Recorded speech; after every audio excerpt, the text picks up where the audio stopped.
If you were ever going to move a tree, there's something that you can do that most people don't even know about that can greatly enhance your ability to move this thing successfully and for that tree to live and thrive. And it is this.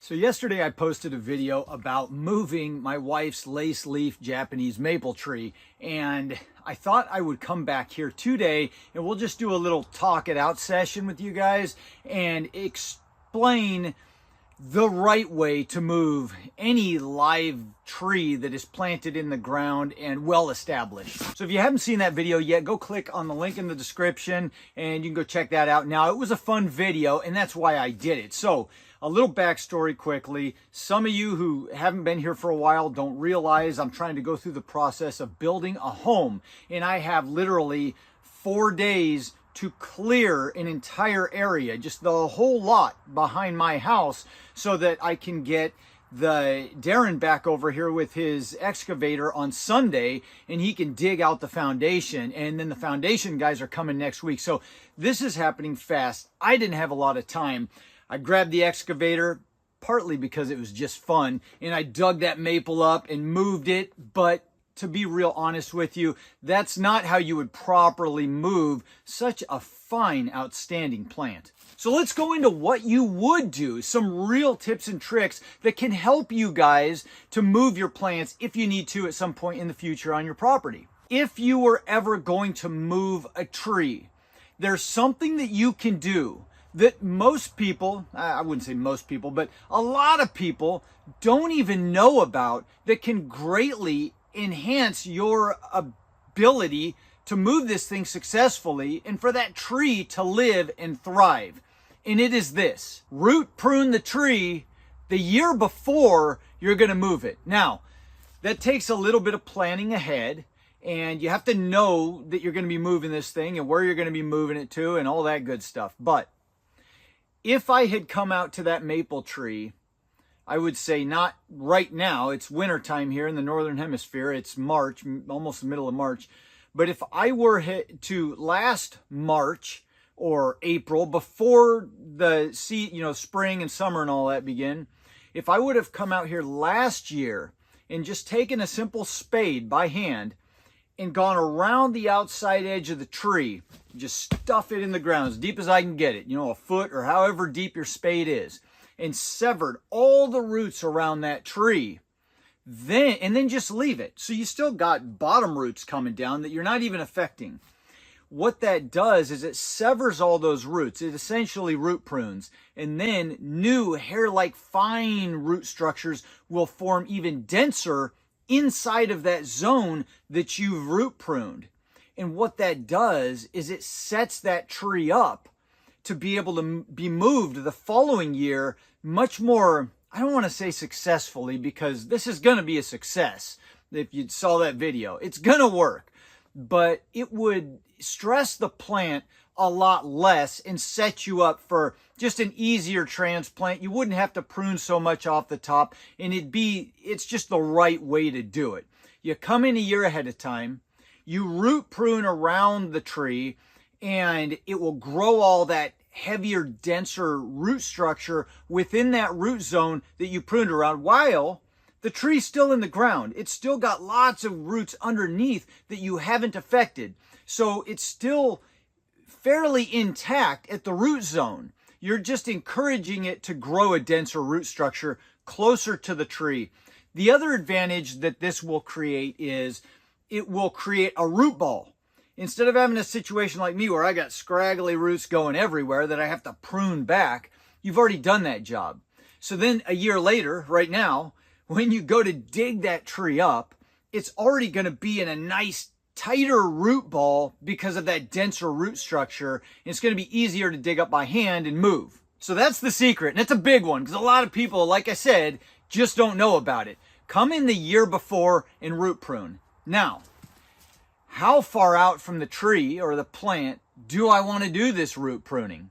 So there's one really easy rule of thumb, and that is 1 foot for every 1 inch of trunk. So if your plant or your tree has 1 inch in diameter of trunk size, then you want to have 1 foot around the tree that you're pruning. So you want a 1 foot in diameter root ball. That's not a real big plant. Like I'm looking at some of these, like this rhododendron here.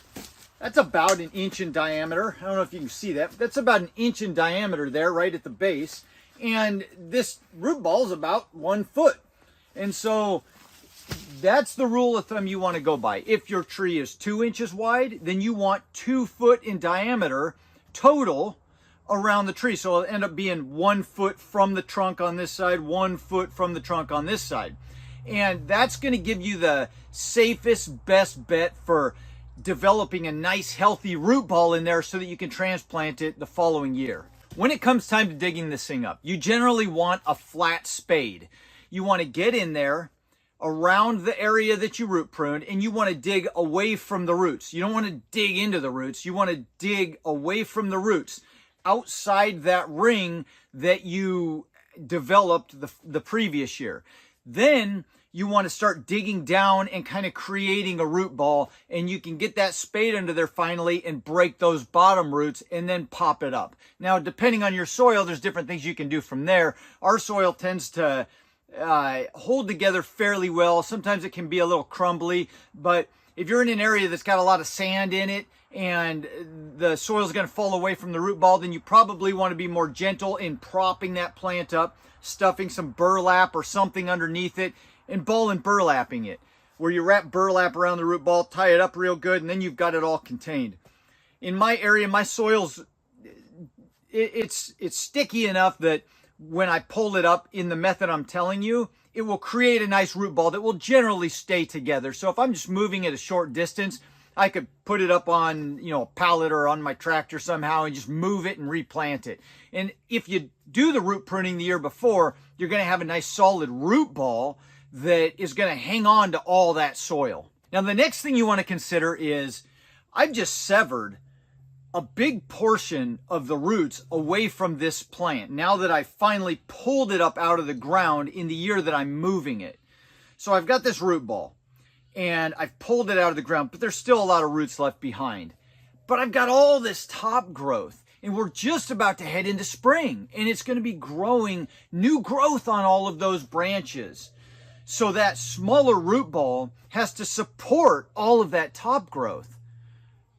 That's kind of a recipe for stressing the plant out pretty badly if you don't do something about it. So what do? Well, we got to prune the top. And I know this is the hard part for a lot of people. And that's why I pruned that thing back so heavily, because I knew I was pulling up a lot of the roots and leaving them behind.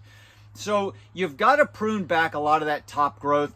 I would generally say about whatever percentage of roots you pruned away when you did your digging up, you got to prune that much of a percent on the top growth, because that smaller root ball is only going to be able to support so much while it's getting reestablished. And you don't want it to, all these leaves and this new growth to begin, and then those roots aren't ready to support them. And then the new growth and the leaves start wilting and dying back, and parts of the branches are dying because it just wasn't able to make it. I would rather prune heavier on top, knowing I've got a strong root system that can then just push out lots of new growth on top. As those roots get established and as time goes by, everything will kind of, find its own equilibrium again, and it will work out. In the long run, the plant will be beautiful and healthy, and that top growth will grow back, and it'll look as beautiful as it ever did for you. The last thing I would say, once you get this plant, this tree, whatever it is, planted in its new location, mulch, mulch, mulch. I am heavy on mulching. And if you watch that last video, like I said, there will be a link in the description where I transplanted this lace leaf weeping maple.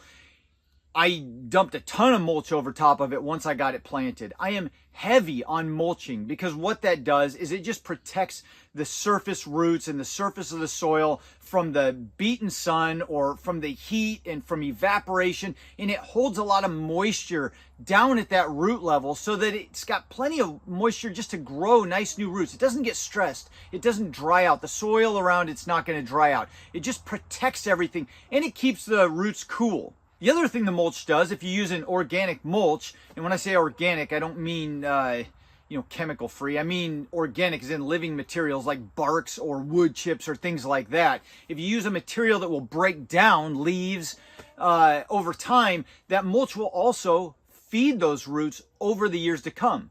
Mulch typically tends to be mostly carbon, and that's exactly what you want with landscape plants. I've talked about this years ago in videos.